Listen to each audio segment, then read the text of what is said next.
กรณีของเรามันคือกันกับกรณีของคนอื่นบ่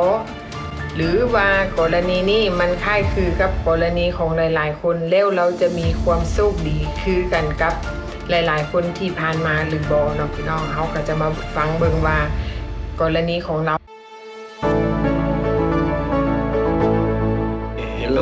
Hello สบายดีทุกคนสบายดีแม่บ้านสบายดีไอ้อุ่นสบายดี FC ทางภายในและต่างประเทศมื้อนี้เขาก็มีเรื่องมาเล่าให้ทุกคนได้ฟังอีกแล้วเนาะเรื่องนี้เกิดขึ้นกับคนลาวเขาเองอยู่ที่รัฐโอไฮโอเนาะตอนนี้เรากำลังเผชิญหน้ากับการถูกเนรเทศเมื่อยังประเทศลาวหรือว่าการส่งกลับเมื่อยังบ้านเกิดนั่นเองเนาะหลายๆคนก็อาจจะเห็นข่าวท้องถิ่นที่เพิ่นได้ออกมาแต่ว่าบางคนก็อาจจะยังบ่เห็นหรือบางคนอาจจะเห็นอยู่ตาม Facebook ที่มีหลายๆคนแชร์ออกไปเนาะเขาจะมาเบิ่งว่ามื้อนี้มันเกิดหยังขึ้นกับเราแล้วเรื่องราวของเรามันเป็นไปแบบใดมีที่ไปที่มาแบบใดย้อนเหตุผลใดเนาะพี่น้องเนาะเฮาก็สิมาเล่าให้ทุกคนได้ฟังว่ากรณีของเราก็คือ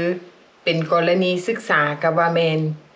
กรณีของเรามันคือกันกับกรณีของคนอื่นบ่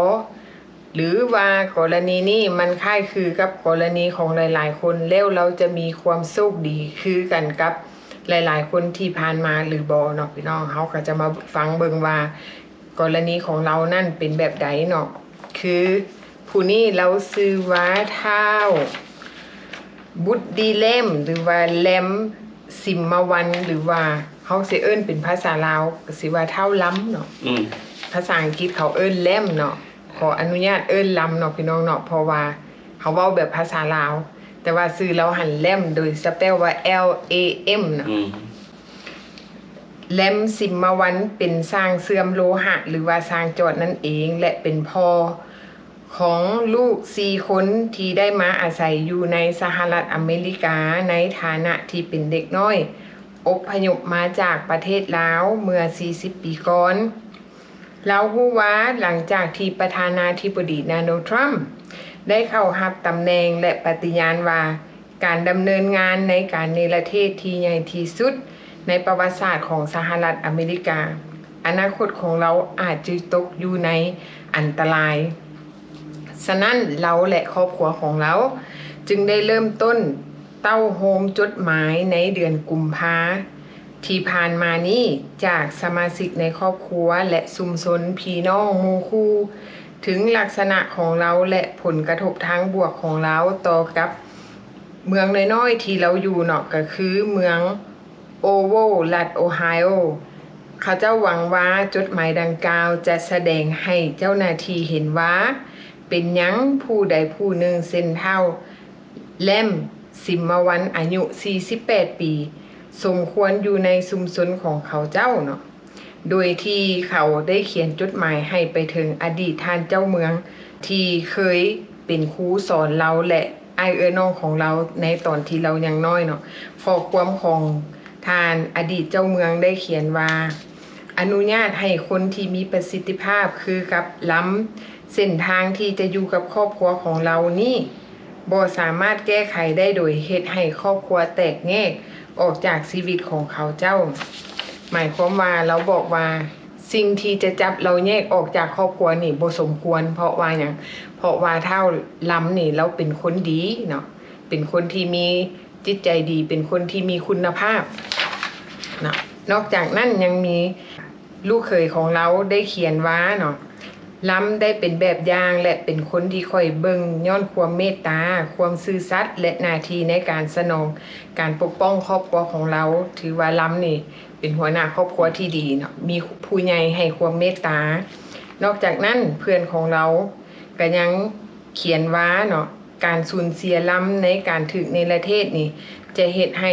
ครอบครัวของเราและภรรยาของเรานี่มีผลกระทบหลายขึ้นจดหมายหลายกว่า2ฉบับซึ่งครึ่งหนึ่งได้แบ่งปันให้กับ NBC News สำนักงานข่าวได้พรรณนาถึงล้ำเป็นผู้ชายในครอบครัวที่หักแพงผู้ที่เฮ็ดเวียกหนักเพื่อรับใช้ชุมชนของเราและเป็นที่ปรึกษาให้ผู้อื่นอยู่ในโรงงานที่เราเฮ็ดเวียกนั่นเอง แล้วนอกจากนั้นหมู่ครูอยู่ในโรงจักรโรงงานของเราที่เราเฮ็ดเวียกมายาวนานเป็นเวลา25ปีข้าเจ้าก็ได้เขียนคำคิดคำเห็นลงในจดหมายบอกว่าลำนี่เป็นคนที่ขยันขันแข็งเฮ็ดเวียกเก่งแล้วก็เป็นที่ปรึกษาให้หมู่ครูอยู่ในโรงงานบ่ว่ารุ่นใหม่ๆที่เข้ามาเป็นรุ่นน้อยที่เข้ามาเฮ็ดเวียกก็คล้ายๆคือเราเป็นเทรนเนอร์ให้บรรดาเพื่อนร่วมงานของเรานั่นเองเนาะเราเฮ็ดเวียกอยู่ในโรงงานนี่เป็นเวลา25ปีก็ถือว่าเป็นคนที่เฮ็ดเวียกดีเป็นคนขยันขันแข็งและก็มีประสบการณ์หลายพอสมควรหลังจากนั้นวันที่28ตุลาที่ผ่านมานี้ภายหลัง18ปีแห่งการเข้ารายงานตัวเป็นประจำต่อเจ้าหน้าที่ไอซ์ความย่านหัวของลำนี่ได้กลายเป็นจริงเพราะว่าเรามีความย่านว่ามื้อที่เราได้ไปรายงานตัวทุกปีเราก็รอดมาตลอดจนกระทั่งเราได้ยินข่าวว่าเขามีการส่งตัวคนที่อยู่สหรัฐอเมริกาส่งกลับคืนเมืองยังประเทศต้นทางเราก็มีความย่านเนาะในขณะนั้นความย่านของเราก็เลยกลายมาเป็นความจริงในขณะที่วันที่28เดือน10หรือว่าเดือนตุลาที่ผ่านมานี่เองเราเข้าไปรายงานตัวแล้วเราก็ถูกเจ้าหน้าที่ไอซ์กักขังตามนัดหมายครอบครัวของเราได้บอกกับสำนักงาน NBC News ในกรณีของเราแสดงให้เห็นว่าคนดีที่ประกอบส่วนเข้าในประเทศนี่ได้รับการเพลามย้อนว่ารัฐบาลสุดนี้ได้ใส่ใจในการจับกลุ่มก็คือได้จับกลุ่มสิ่งที่ให้แรงที่สุดหมายความว่าเป็นอย่างรัฐบาลสุดนี้จึงจับกลุ่มคนดีทั้งที่เขาเจ้าออกมาว่าสิจับกลุ่มแต่คนบ่ดีคนที่มีข้อหาที่ว่ามีความผิดให้แรงแต่ว่าล้ำนี่เราเป็นคนดีของสังคมเป็นคนดีของครอบครัวแล้วบ่น่าสิตกเป็นหนึ่งในนั้นที่ถูกเจ้าหน้าที่ไอ้จับกลุ่มเนาะบ่มีความแบบอนุญาตบ่มีคำอภัยให้เลยสุดนี่หมายความว่าเราหันเป็นคนดีแล้วเป็นอย่างเราจึงถูกจับเพราะว่าข้อหาของเราหันในสายตาของคนในครอบครัวและคนในอยู่ในชุมชนเบิ่งว่ามันบ่ได้ถึงขั้นว่าอยู่ในข้อหาที่ให้แฮงเนาะอีกนึงแล้วก็กลับมาเป็นคนดีเนาะอาจจะผิดพลาดเทื่อเดียวแต่ว่าโทษหันบ่ลึกแม่เนาะแล้วเฮาจะมาเบิ่งว่าข้อหาของเราคำว่าบ่ให้แฮงสำหรับครอบครัวหรือว่าโมคูนั่นมันถึงขั้นซำใดเนาะพี่น้องเนาะนอกจากนั้นเอื้อยไผของเราก็คือเอื้อยของเมียได้ว่ามื้อนั้นมื้อที่เราถูกกักขังลำถูกกักขังอยู่ในห้องล็อกบอนที่เราแยกออกจากครอบครัวด้วยแผ่นแก้วแบ่งระหว่างเพียงแต่ว่าคล้ายๆว่าเอื้อยไผของเราออกมาเล่าให้นักข่าวฟังว่ามื้อที่ลำถูกจับนั่นเนาะสิ่งที่เราภาพที่เราเห็นก็คือเราถูกจับอยู่ในล็อกอยู่ในห้องน้อยๆแล้วก็มีแผ่นแก้วขันไว้โดยที่เราสามารถโทรศัพท์ออกมาหาครอบครัวโดยที่ว่าผ่านกระจกกับว่าแมนคล้ายๆคือเขาเห็นอยู่ในละครหรืออยู่ในหนังเนาะมันเป็นแผ่นแก้วเวลาเขาเข้าไปแล้วเขาปฏิบัติเขาแบบนักโทษคันว่ากันก็มีแต่โทรศัพท์บูธเป็นบูธอยู่ฝั่งนั้นบูธฝั่งนี้ก็จับโทรศัพท์โทรหากันโดยลงผ่านโทรศัพท์แม่นล้มกันผ่านโทรศัพท์โดยเห็นหน้ากันผ่านกระจกนั่นเองแล้วเจ้าหน้าที่ไอซ์บ่ปล่อยให้เราออกมากอดลูกและเมียของเราได้เนาะเพราะว่าถูกจับเข้าไปแล้วเขาก็บ่อนุญาตให้ออกมาเพื่อสิมากอดสังลากันผู้เป็นเมียของเราก็ได้ว่าผัวของเราเป็นพ่อที่อุทิศตนต่อลูก4คนซึ่งมีอายุตั้งแต่6-27ปีแสดงว่าลูกเราคนน้อยสุดยังน้อยอยู่เนาะ6ปีเดี๋ยวหลังจากนั้นเราก็ว่าทานรัฐมนตรีกระทรวงรักษาความมั่นคงแห่งชาติได้กล่าวแถลงว่าล้ำสิมวันอยู่ในประเทศโดยผิดกฎหมายจากลาวและก่อนหน้านี้ถือกล่าวหาว่าอันนี้ฟังดีๆเนาะพี่น้องเนาะรัฐมนตรีรัฐมนตรีกระทรวงรักษาความมั่นคงแห่งชาติกล่าวในแถลงการว่าแลมสิมวันอยู่ในประเทศโดยผิดกฎหมายจากลาวและก่อนหน้านี้ถือกล่าวหาว่าถืออาวุธปิดบังและใช้ความรุนแรงในครอบครัว องค์การดังกล่าวยังกล่าวว่าล้ำสิมวันได้ถูกสั่งให้โยกง่ายและได้รับการปฏิบัติขั้นตอนแบบเต็มรูปแบบ อันนี้เป็นข้อหาของเราที่เจ้าหน้าที่ของ Homeland Security แล้วออกมาบอกว่าล้ำมีอาวุธโดยที่เราปิดบังไว้แบบว่าบ่ให้ไผฮู้และนอกจากนั้นเรายังมีการทำให้นอกจากนั้นยังมีการใช้ความรุนแรงในครอบครัวหลังจากนั้นผู้เป็นเมียก็กล่าวว่าการเรียกร้องของ Homeland Security บ่ได้บันทึกเรื่องเต็มของผัวนางและนางก็ยังกล่าวอีกว่าข้อหาแม่นมาจากสาเหตุภายในประเทศที่มีการขัดแย้งกันมาแต่ปี 1999 ที่บ่เกี่ยวข้องกับนางและบอนที่สามีของนางได้รับการเป็นตัวแทนที่บ่ดีหมายความว่าเจ้าหน้าที่ Homeland Security นี่ให้ทิ่มโทษใส่ว่าผัวของเรานี่เป็นคนบ่ดีเอกสารได้แสดงให้เห็นว่าลาวบ่ได้ขอห้องฟ้องต่อ2ข้อกล่าวหาที่ผิดกฎหมายหมายความว่าตามคำแนะนำของทนายความของเราถูกตัดสินให้จำคุกเป็นเวลา6เดือนเพราะว่าหลังจากที่เราได้รับคดีโดยข้อกล่าวหาว่ามีอาวุธปืนแล้วก็มีความรุนแรงภายในครอบครัวเราก็เลยถูกตัดสินให้ในประเทศในตอนนั้นแต่ว่าประเทศลาวเฮายังบ่ทันได้รับเอาบุคคลแบบนี้กลับบ้านก็คือเฮาเห็นจากหลายๆคน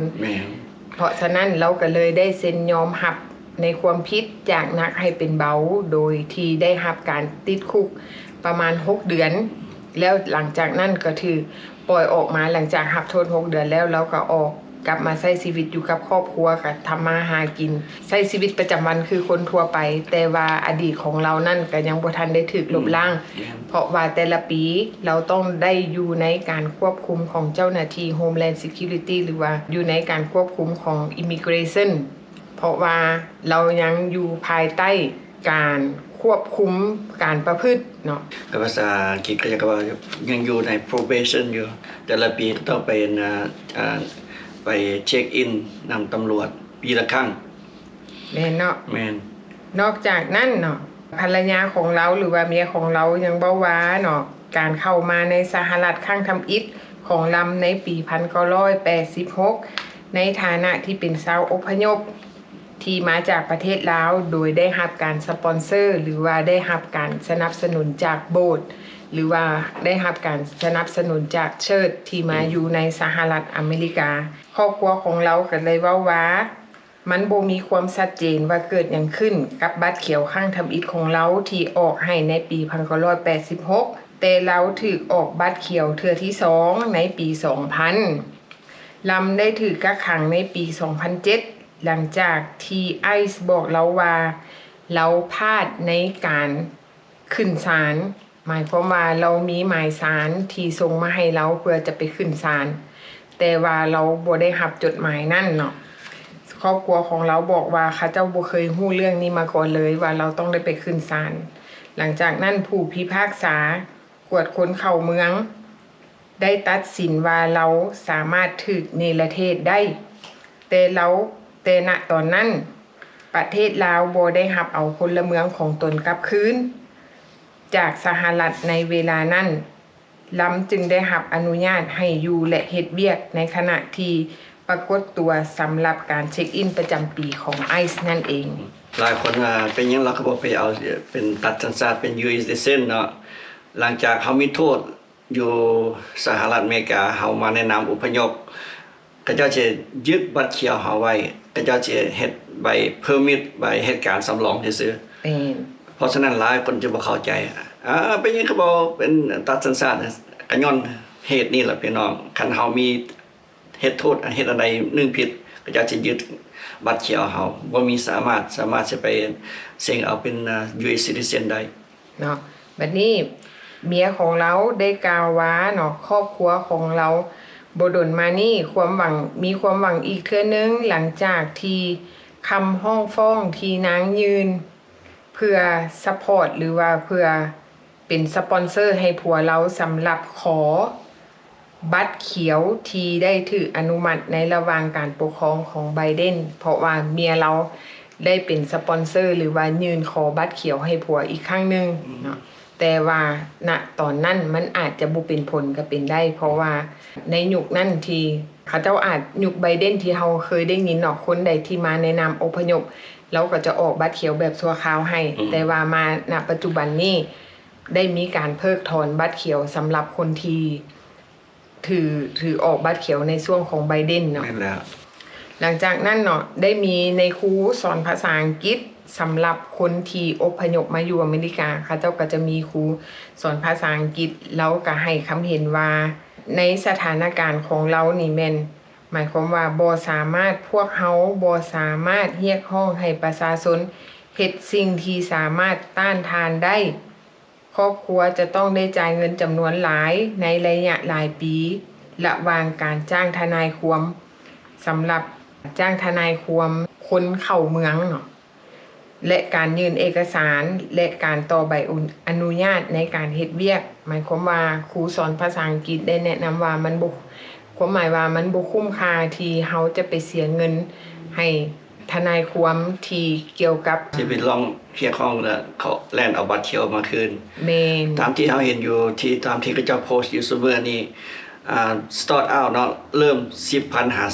3,000 ให้ทนายความล่วงหน้าได้นี่ โอ้ เขาจ้าง แต่ว่าจะได้ความสำเร็จบ่จะได้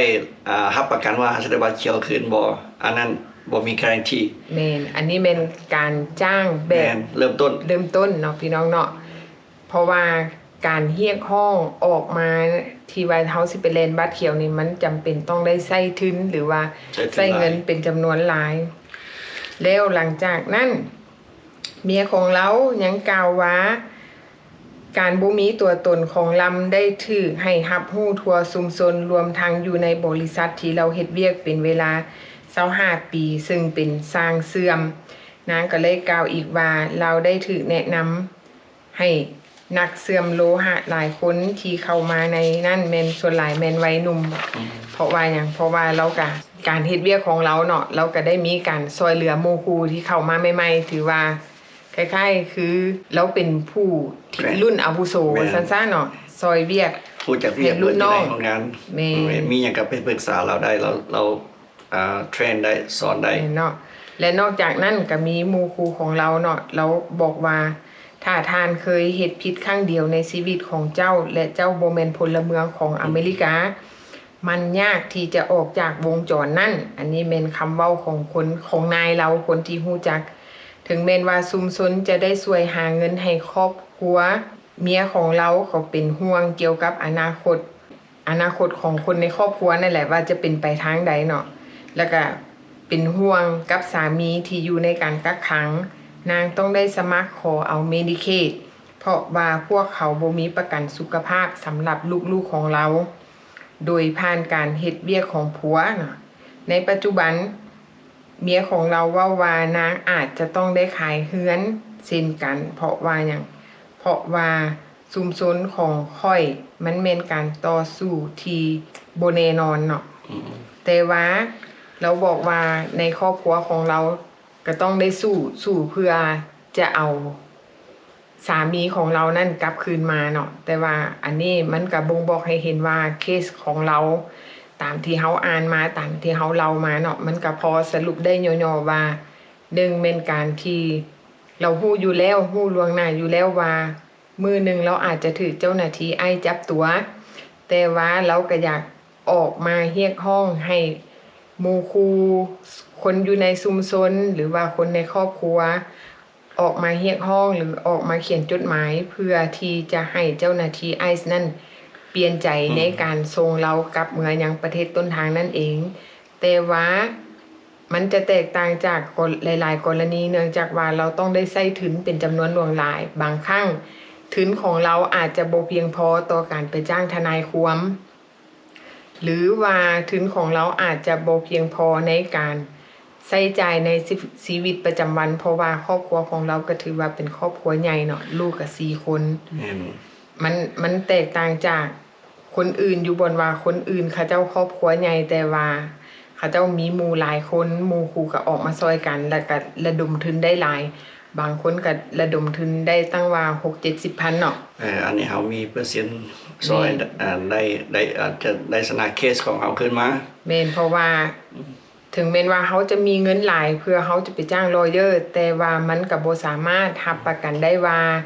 สิ่งที่เขาจ้างลอเยอร์ไปนั่นเขาจะสามารถสู้คดีคืนให้เขาได้บ่เนาะ อันนี้เขาก็ได้แบบ